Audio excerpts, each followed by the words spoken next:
So I told you, Caleb, that I broke the USB with the movie on it, and I had to use a DVD, but it was off, and so I bought the movie on YouTube, and it's off even more, so I had to subtract 21 seconds from everything. Can I just give you another USB? Yeah, you could do. That'd be awesome. Okay, let's try and remember that. Oh, I'll remember. Right. Megatron must be stopped, no matter the cost.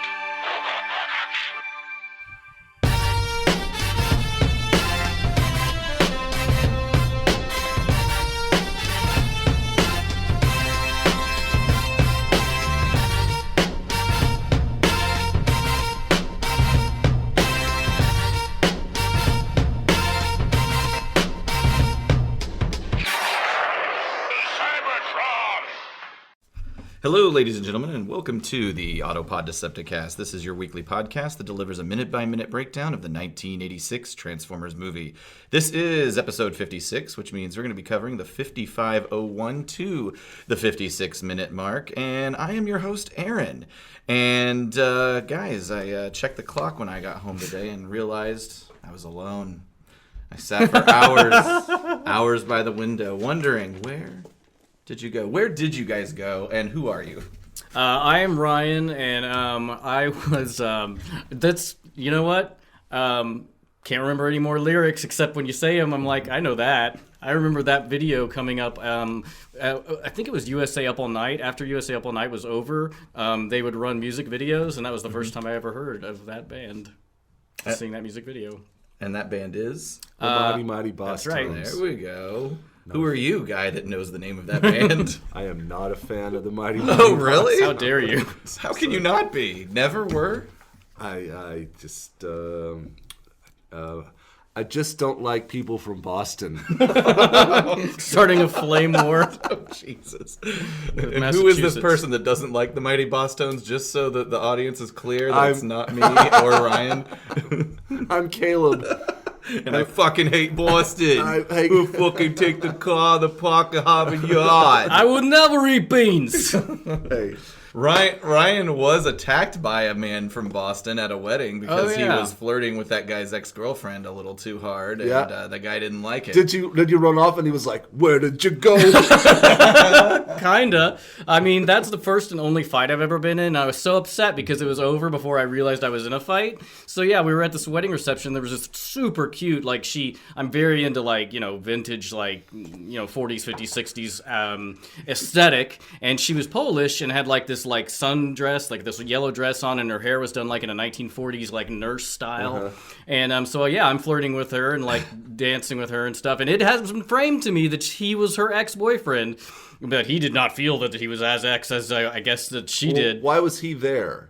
They came together because they were friends or whatever. And then he went and bought a whole bottle of fucking Grey Goose vodka, proceeded to drink most of it. Yep. And then she and I were walking to go to the bathroom because it was an outside reception. So we're walking to the bathroom. I guess he thought we were going to go bang in the forest or whatever. And so I'm in mid-sentence and I just feel something come around my left side and crack. He hits you? Yeah. Cracked me right where my jaw meets my skull. Oh, yeah. And I fell down and I'm hammered. So I think it's one of you guys fucking with me or something. Was I there? I don't think so.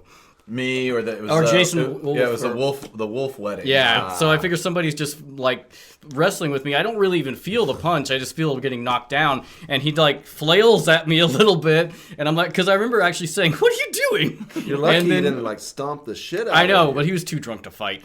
It's too drunk to jerk off. And so he gets up and runs away. And that's about the time I realize, I was in a fight. And then I'm upset because I'm never going to be in a fight again. And I feel like I could have done all right. But the repercussions of it were that I did not get any action because that kind of killed the whole mood. And I had a sore jaw the next day. And I remember talking to Jason Wolf's father, and he said, "Yeah, I was talking to that guy before, and he was saying to me, yeah, when I get drunk, I'm a real asshole." And I guess he was. God. But that's no reason. That's one man from Boston. No reason to cast aspersions at a whole city or a whole musical genre. Do you like other ska artists of the 90s? I don't. They're very. The Bostonians are very talented. There's just something about them. I do not. They just don't get my dick hard. I've been watching a lot of Cheers reruns. I'm going through the run again of Cheers for the 8th time. All right. Well, that's redeeming. For us? The Specials are a good ska band that I like. The Specials. Okay, all right. So Is that like original, like Jamaican ska, not part of That was- the rebirth? The 90s. No, this was renovation. the ska movement in the United Kingdom in the late 70s, early, early 80s. Would that be mid-era ska? I think they call that the. I don't know if that's the first or second wave of Okay, ska. all right. I do not know. Welcome to Ska Talk, everybody. Ska Hey, we have a new review, gentlemen, and I'd like to take a moment to shout out DJack13, or as I've discovered, it goes by the name Don Cameron on Twitter, All right. and he left us a very complimentary review with the headline, Opposite of Unchrasmatic. Charismatic. No. Unchrasmatic. It's a reference it's a to joke. a mispronunciation my of bad. Rumble. Nobody earlier in says the movie. Soundwave's unchrasmatic. The battle on the ship. We're going to force you to watch this movie someday. This podcast provides the best commentary for the 1986 Transformers movie as the hosts tackle every small detail minute to minute. And it's hilarious. I usually listen while working around the house, and my wife often wonders why I randomly burst out laughing. Once you listen, you'll never watch the movie the same way again. If you like the original Transformers, you'll love this podcast. And that's it. Yeah. That was a great review. Yeah. If was my great. mother wasn't in Valhalla, I would think that she wrote that. That was such a nice review of our work. Too nice for somebody not related to me. I would Don't put make that fun of my guy- Valhalla reference. I would never. I'd put that guy a close, very close second in reviewing to DeBear's Rule. The Bears rule. We That was miss great. you. I'm just glad he didn't single out Caleb. That's right. And secondly, before we get into it, we'd like to thank Mike Seibert of Mike Seibert Radio. By the time you've listened to this, he's had us on his show, which broadcast last week. And because this is being recorded before that interview takes place, let's just say it was fascinating. And, We came off really well. Yeah, we look really good. We dove deeply into the true psyches of the Autopod Decepticast crew here. I barely mentioned butt fucking. That's right. And I was totally caught off guard when I got punched in the face by that guy from Boston. Just came down in the basement. Yeah. But, yeah, seriously, check out Mike Seibert Radio. It's great. His professionalism certainly brings me shame. The format is kind of, whatever he wants to talk about, but there's a lot of pop culture stuff, movies, especially comic book movies. Yeah. He does really great interviews, a lot of indie music stuff and interviews. And so, but most of all, he's a huge Transformers fan, a huge fan of Transformers the movie. And I'm not sure there's an episode that goes by that I've listened to of his show that he doesn't reference Transformers the movie in some way. So he had us on. It was his episode 150. Yeah. And you all should go out and check that out if you aren't sick of our voices just on a weekly basis in general. And I'll also note that we're going to have Mike join us on a special episode. That'd be 58, which will launch April 29th. And we're all very excited about it. It's the Ultra Magnus Death episode. Spoilers. And so we're excited to rap with him about that scene. And Do you feel good about that? Rap with him? Yeah. You like that sentence? it's like it's dad talk. We're gonna get groovy. Hey man, that's Ratchet. It's not Ratchet, Bay. Okay. So, speaking of things that are ratchet, I have a correction to make. 2 episodes ago, for some reason, we were talking about Missy Elliott. Oh, no. And referenced her song "The Rain," "Super Duper Fly," and incorrectly identified the sample as a Tina Turner song. Oh great. Caleb was wrong, as pointed out by listener Ben B. Should I say his full name? Do you think he? Ben Bunch from Brooklyn. Yeah. The triple B. That's right. Let us know that it's Ann Peebles, so I hope that didn't cause anybody any distress. I hope Usually nobody I'm drove cool. off a cliff because of it. Just filled with rage. They're listening. Who's the artist? The correct artist. The correct artist is Ann Peebles. We incorrectly said Tina Turner. Right. So Ann Peebles is listening at home, being like, "No, God damn it! Friend of the show. That's right, Ann Peebles. We love you. R.I.P. Just kidding. I don't know. let's find out." While he does that, last episode recap, we met the original intergalactic battle rapper, the GOAT of the Transformers universe, Wheelie. Oh, God. I didn't, when I was writing like part of the summary for last episode, I did realize that it was... What? I was doing a search for Ann Peebles, and just listening in, I typed in Ann Wheelie. Is she dead? Okay, sorry. I did that. No. Yeah. Okay. It's fine. I was just thinking about it, and I didn't even realize when we were watching the minute until I was doing the summary after I'd edited the show. Yeah, we had a perfect storm of annoyance with the Dinobots and Wheelie on frame at the same time. Yeah, that's not fun, and I guess I never realized how not fun that is.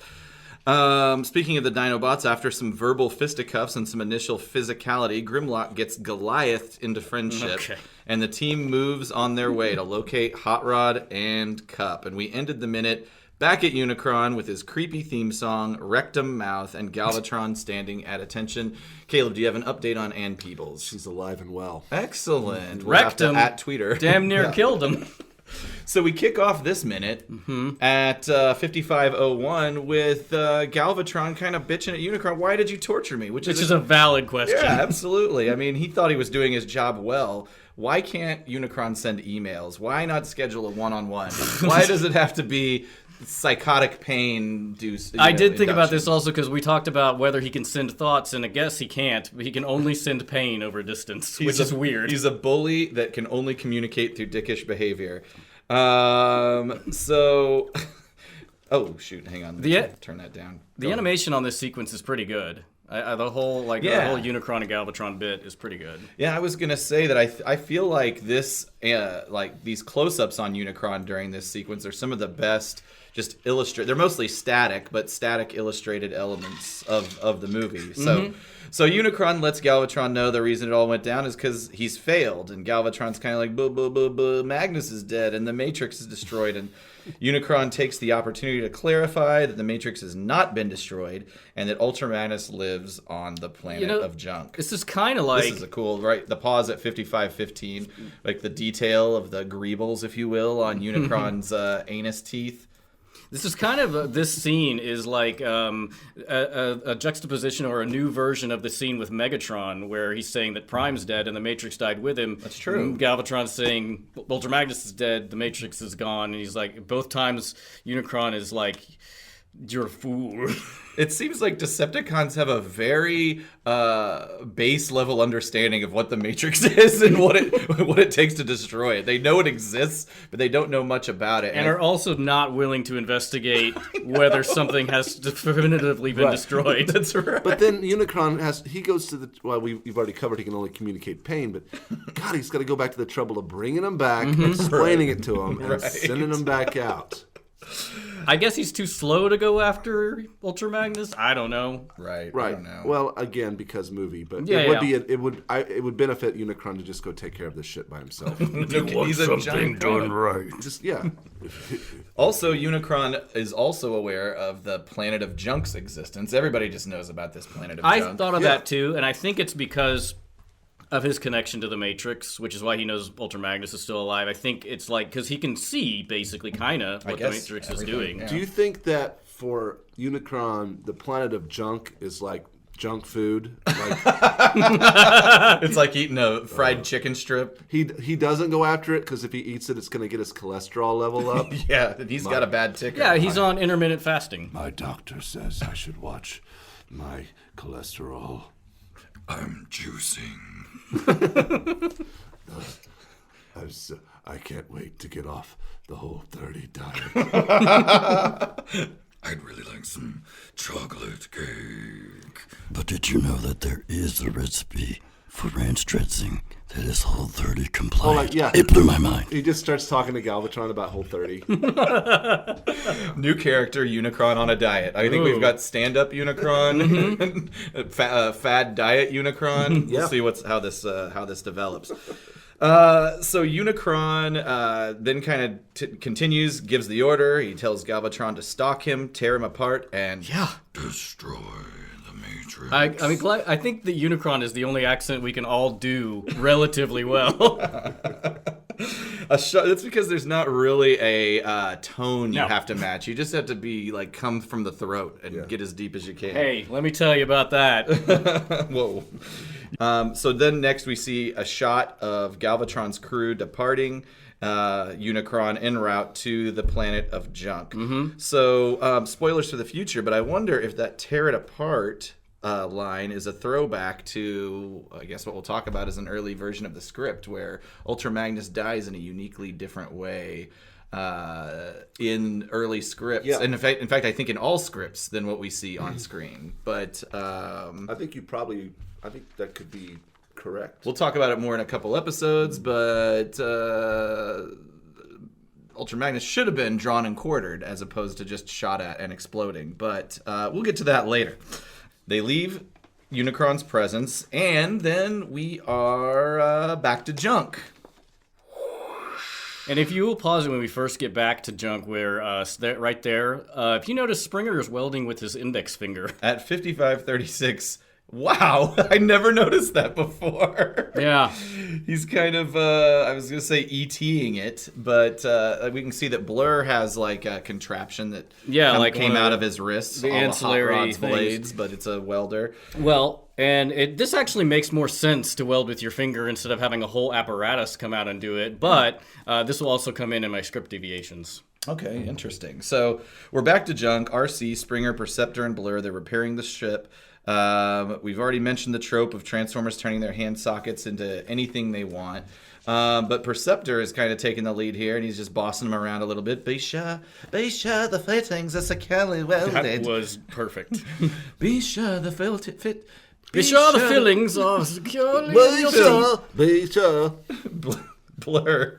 I was trying to join in on Blur. the fun. No, it was fun. I just had to quit. It's funnier just to make fun of me than it is for me to keep trying. Blur, in his special, annoying way, affirms, "Hey, that's what I'm doing, man. Get off my back." I needed more lines in this movie. That's right. Daniel walks on screen then at the 55:42 moment, and in an exhibition of the powers granted to him by Spike's exosuit, he's carrying what must be a 2-ton hunk of metal. And he's like, "I'm getting the hang of this, everybody." Yeah, he's actually helping. He's actually doing something. What do you think the gravity is like on Junk? Well, gravity on everything appears to be Earth nominal. Okay. I mean, that's not. I think Maybe it's dense. It's not a big planet, but it's dense. could be. with I think we Junk. just have to let it slide because also it's not a sphere. Because if it had that much gravity, it would be a sphere. But Right. I think we just have to let it go. All right. It's sort of like you get sci-fi gimmies like faster than light travel and gravity within ships. And, Right. So I want to address why everybody's not floating. Right. Okay. All right. Or why everything's just not It's a floating good apart. question. It's just, I mean, let's. I'm just wondering if the suit granted him superpowers or the lack of gravity or some combination. Doesn't really matter. If there was a It's lack of gravity on this planet, you know what a shitty mess that would be with junk floating around everywhere. It would be like the space junk around our planet. Yes, it would. Maybe that's what formed Junkeons. Oh shit! Except this is the year 2005. In the year 2000. So we pull a mile or so back from the ship's work site to see a group of Junkeons gathered, presumably to do battle with the Autobots. We see our friend, our favorite, Wreck-Gar again, who comes at us with the line, "Forward, avanti, up felon like, go for the gusto." And he turns his head and sees a huge Decepticon force emerging from the horizon. He says something indecipherable, and Ultra Magnus turns from the wreckage, sees the threat, Decepticons, and that is where this minute ends. I did a little bit of research into the Wreck-Gar reference. It doesn't make a lot of sense to me. If anybody has an idea of how it makes I looked more into sense. this too. Oh, Go did ahead. you? Okay, well, you go ahead. And it's also because it's in my script, which is why I could understand what he's saying. But Avanti, here's what I found. And it's kind of gibberish, but it kind of makes sense. Avanti is Italian for forward. Apfel is German for apple. I don't get it. I don't know if I tried to look around to see if maybe he misspelled another German word or if it's something else in another language. I couldn't find anything.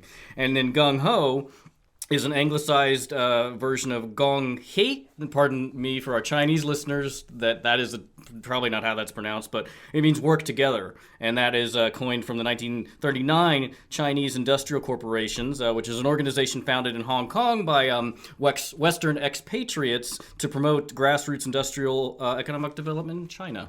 That's interesting because what was that phrase you just said? Not the English version of the phrase. Gong Hee? No, yeah, what's the English Oh, version? Gung Ho. Gung Ho. Because I didn't catch Gung Ho. I got Go for the Gusto. Did you not get Go for the Gusto? Oh, it Maybe might that's be. different. It might be Go for the Gusto in here, and in my script, it's Gung Ho. Okay, gotcha. It was Go for the Gusto in my script.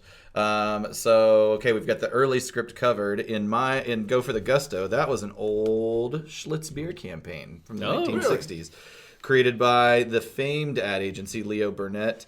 Basically, the idea was consumers were invited to enjoy real gusto or go for the gusto, reach for the gusto, and reminded that you only go around once in life and go for all the gusto you can. And that was a campaign that lasted for well into the 70s. And you can find lots of examples. No online. Schlitz. I love it. Of course. I've been holding on to that for a little bit. One other thing I wanted before we get into kind of the post-show stuff, there are 30 Decepticons. I counted the dots. There are 30 Decepticons on the horizon. Would that be that armada? That Mostly was spoken sweeps, about yeah, in earlier? Armada. I will say also, in addition to I didn't actually count them, but yeah, you're right. Look at all those. This is again a moment where everything is close to everything. Yeah. Like the Junkeons must have been waiting so long, because I know it's a cut for time, but like how long have the Junkeons just been hanging out, like eyeballing these guys without doing anything? I don't have any voice actors. We could go right into everybody's favorite segment of the show. Script deviations. I'm the only one who gets to enjoy that whenever gets to hear You that should put insanity. together a compilation sometime. Oh yeah, about 3 of them, and you'll be like, shut it off, because it's just noise.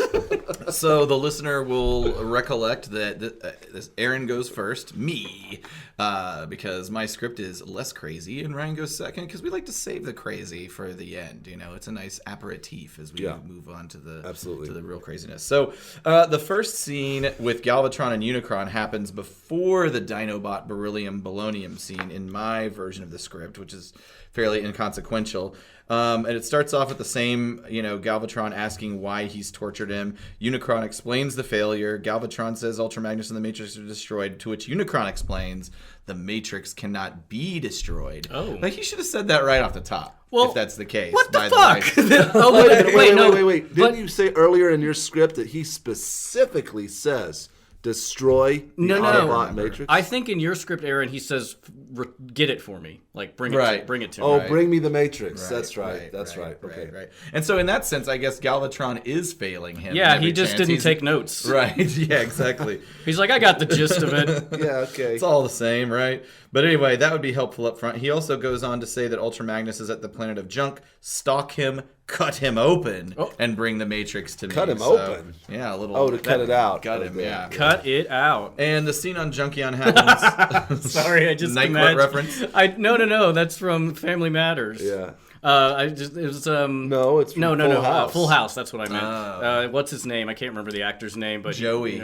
Cut it out. I just imagined him as Unicron. The worst casting. The scene on Junkeon happens right after the moon base with Spike and Bumblebee gets destroyed, so that's a little sequential difference. Okay. And around the same time that we see Perceptor bossing people around, Daniel finds out his own suit has Swiss Army-like parts, like a welder, which Blur teaches him to use. Cool. Dave Coulier. Thank you. He had his own show that came on after Full House that was like, I feel like it was a prank show. I think it lasted a season or something like that.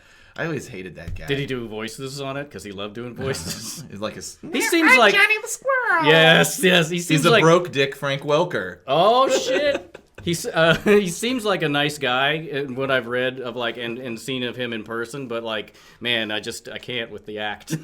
I always thought Frank Welker was the broke dick Frank Welker. Sorry. You did say broke dick Mel Blanc at one That's point. true. Securing our hatred and rivalry with yeah, Frank we Welker. can never have anyone on the show because we've said terrible things about everybody. Are insulting. So Ryan, what's in your script? Okay, I had to actually go back and read the script earlier because the last time we saw Galvatron was like a staggering 27 pages ago. Oh wow. Yeah, and so I went back and read it, and what we saw was which when he destroys, quote-unquote, Ultramagnus' shuttle and tells Cyclonus to go to the Earth base because Galvatron intends to claim the fruits of this victory from Ingester personally.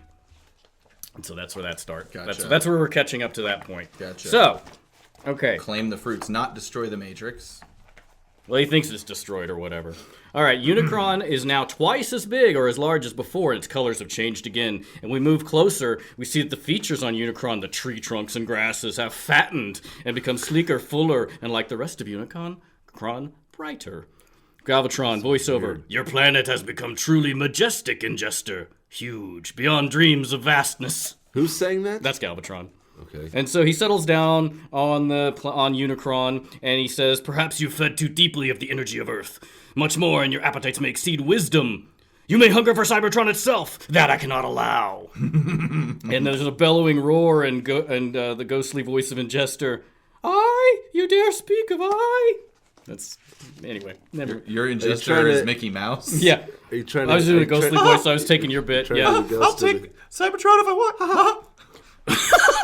I, you dare speak of I. And then there's another belching roar, and he says, You are my worm. You are not an I. And Galvatron says, I've served you well, I. You have failed to complete your mission. The one called Ultramagnus still exists. And then he says, it's impossible, deny me not, blah, blah, blah. There's a lot of words in here. And then he says, You will do my bidding. I shall mark the way for you. And there's a cold ray that separates into a pulsing dotted line of light arcing down through space as Galvatron sinks to his knees, hands to his throat, eyes wide with terror. So basically, what this is Unicron is making a Pilot Wings style path to the planet of junk. Mm-hmm. Okay, interesting. And then the tree trunk lashes out, whips Galvatron up and into space, where he bounces off a pulsing marker and sent out by Ingester.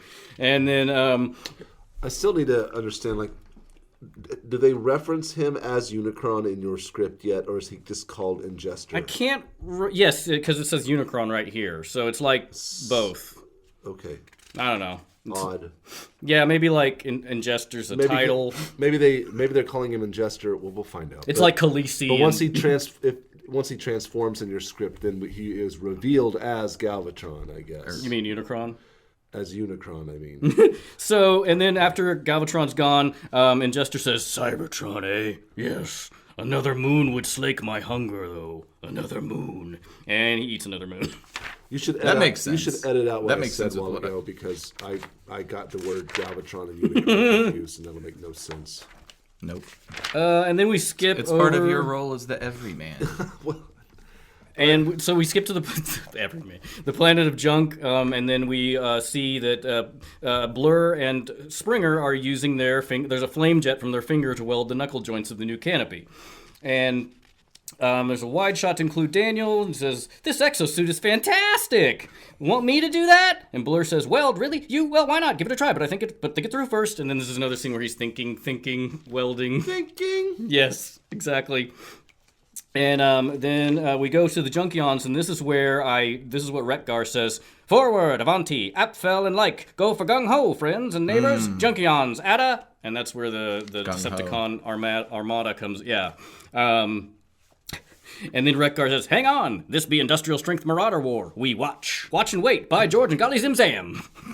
And this is a description of what Retgar's supposed to sound like. Retgar speaks Junkeons, a language made up of all the Earth television and radio transmissions he's ever heard, and scraps of all language and idioms. He sounds like a cross between Henry Kissinger... First of all, you have to remember when I went to China, I knew nothing about China. That's a great qualification for a secret mission, but it happens to be true. A talk show host like Bert Parks... Hi there, I'm Bert Parks. You know, I've been a Dodge owner for some time now, and nothing makes me happier than telling people about the new Dodge. And Mr. Rogers on amphetamines.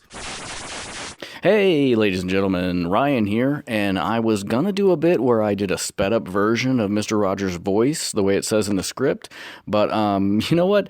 Fred Rogers is maybe the only purely and genuinely good and wonderful person who has ever existed in this world, so I'm not even gonna fuck with it. So let's get back to the show where I regularly make pedophile jokes and talk about Jim Jones. All right. Bye. Yeah. So I had to look up who Burt Parks was. He was the guy, he's best known as the guy who hosted the Miss America from 1955 to 1979. Okay. Makes sense. And this is 60s pop culture references. This is a truly insane combination. I can't even put in my mind what that would sound like. Henry Kissinger, Burt Parks, and Mr. Rogers? So they were just like, get Eric Idle. Yeah. Who basically does Eric Idle in it. I'd like to see a conversation between Retgar and Blaster. Interesting. Talking music. Just talking nonsense. That's right. Was Blaster another rhyming robot? I'm trying to remember if that was a shtick. I don't know if it was in the show. He rhymes early on in the script, in my script anyway. Okay. I can't remember if he might have gotten rhymes in the away show, from but he that. did say no way 2 can play. That's true. Okay. All right. Yeah. Yeah, that's right. Maybe he rhymes on demand. Okay. Cover your receptors, Perceptor. I don't know. There's another rhyme. Okay. We can. I'm the ghost of the iconic moment. You know? I gotta say, I don't really have an iconic moment for this one. Yeah, I thought about it. The only one I could think of was the rip him apart is pretty brutal. I mean, that kind of stuck with me. That's on brand, I guess, for this movie, but I don't know. That's pretty much it. It's just nice to hear Orson Welles work his magic, man. That's right. That's right. Next time on the Autopod Decepticast. All right, next time, all those fittings that were securely welded, yeah, it doesn't matter anymore. That's all for naught. And the human germ learns how to transform, and we'll see all that on the next episode. So I really like the next episode, actually. The next 2 are great. yeah, we've got a couple good ones. So Sorry about this one. not our fault. I blame it all on Nelson Shin, Ron Friedman, and of course Flint Dilley. Yeah, fuck them. And fuck the mighty Boston's. And Boston. In the whole city of Boston, for that matter. Oh Jesus, I don't like that. I know. I've never been to Boston. I haven't want to go, either. but I now my have. Boston pass has been I revoked. They're gonna I've have been to Boston. Fuck that place. wow. The views of Caleb Carter are not shared by The the Autopod others of the Autopod Decepticast. Decepticast. Listen to the show, iTunes, Stitcher, Google Play, and TuneIn. Follow us on our social media, Twitter, Facebook, and Instagram. All of them at APODcast. And of course, the web presence, autopoddecepticast.com. Ryan Jett, you got anything fun out there? I don't know what I'm gonna put up on this one. Schlitz beer ads? Yeah, I mean maybe something Unicron Whole 30 related. I don't know. So, I like it. All right. Put a Boston's video up there. sure, I will definitely do that, and just a picture of Caleb with a no sign through it. Where do you go? The impression that I get. Do you have any? Do you have any? I wonder if we could track down the guy that punched you in the face, and we could I don't know what his name was. Let's shame him. He had a stupid face. put his phone number up on there. Let's call this guy. We'll Looking send guy.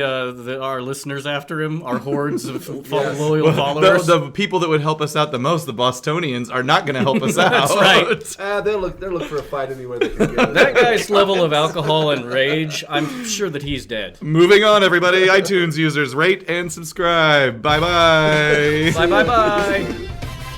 Fuck Boston.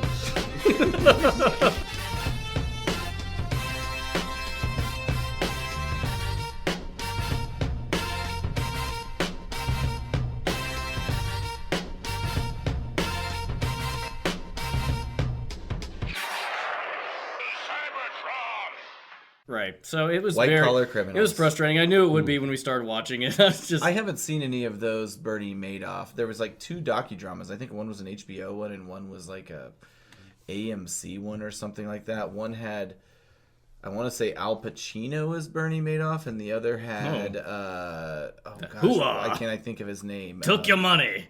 Or maybe it was Robert De Niro, and then the other one had Jaws, Close Encounters, Richard Dreyfuss, yeah.